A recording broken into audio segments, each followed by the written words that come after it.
नहीं नहीं हो जाएगा, निश्चिंत रहिए आप। देखिए यहाँ आए हैं, और पढ़ना में छात्र भी नहीं है सर, और छात्र कार्य करने का मैं पूर्ववर्ती छात्र संघ कार्य करने का मैं सदस्य हूँ सर। वहाँ का हमारे लेख 15 साल लेख है सर, किताब में छपा है पूर्ववर्ती छात्र संघ के। मठ से आए हैं। मेरा बेल्ट्रॉन में हुआ था सिलेक्शन, लेकिन हम दिव्यांग हैं। मेरे पास सेंट्रल गवर्नमेंट लेटर है कि हमको टाइपिंग नहीं देना है, तब भी हमसे टाइपिंग लिया गया, हमको डिस्क्वालीफाई कर दिया गया। हम नेता प्रतिपक्ष तेजस्वी यादव से मिलने आए हैं, देखते हैं क्या होता है, क्या बोलते हैं। हम यहाँ आए हैं तेजस्वी यादव से मिलने के लिए।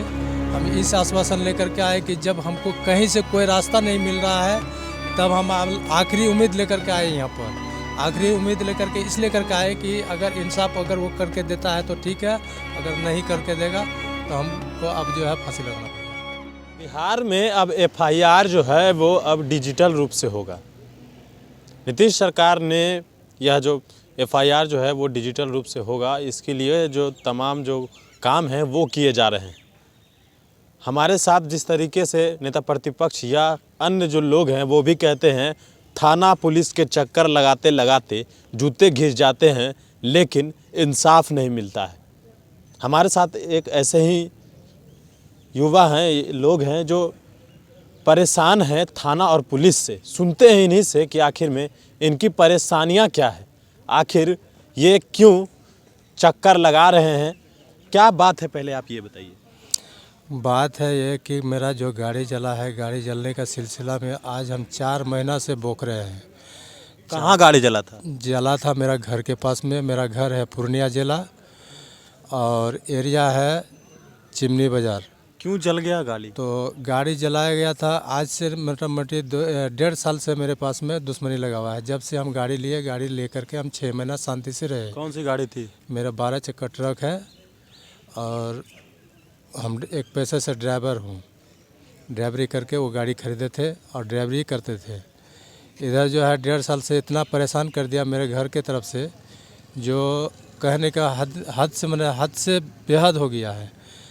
तो इससे कुछ दिन जो गाड़ी जला है उससे 15 दिन पहले एक बार लड़ाई हुआ था।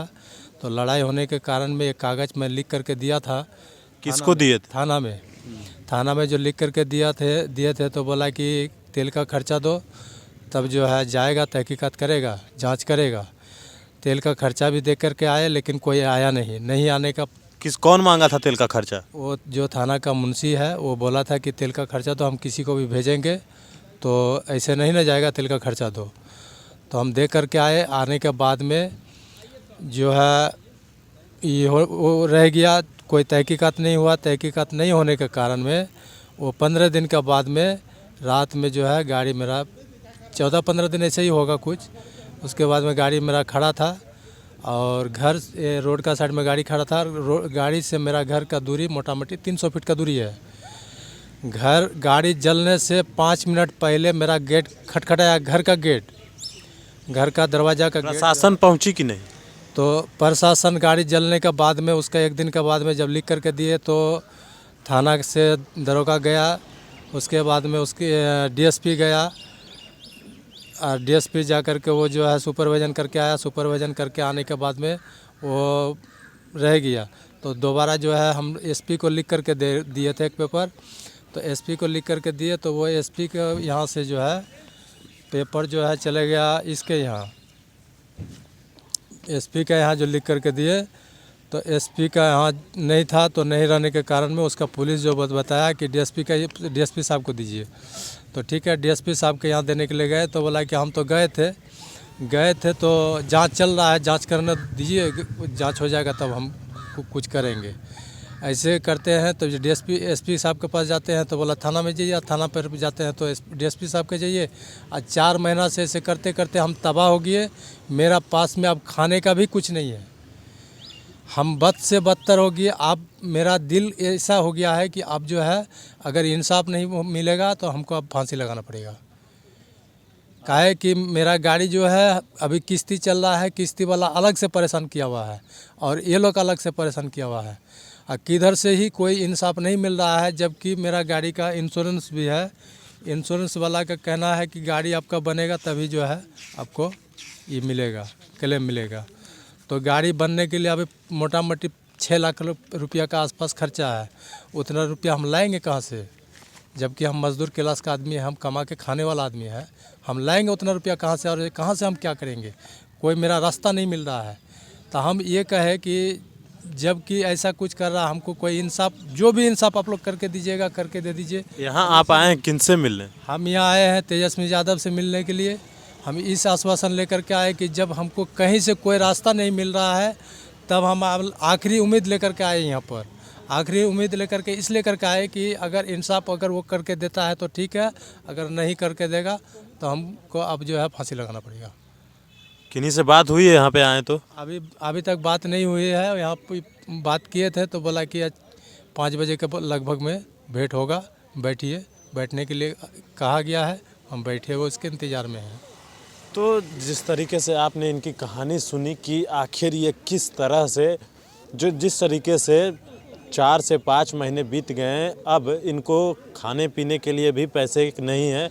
और अगर हम जो यहाँ पर आए हैं 300 रुपया हम कर्ज लेकर के आए हैं दूसरे से।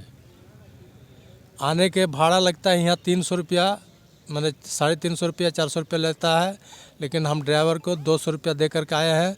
आप जो यहाँ से जाएंगे तो मेरा पास में पैसा नहीं है। ये कागज़ लिखवाए थे, एक आदमी को 50 टका दिए थे, दे करके हम कागज़ लिखवाए हैं यहाँ आवेदन लगाने के लिए। तो अब मेरा पास में जो है 50 टका बचा हुआ है। अब इसी 50 टका में जो हो जाए मेरा ऊपर वाला जो कर ले।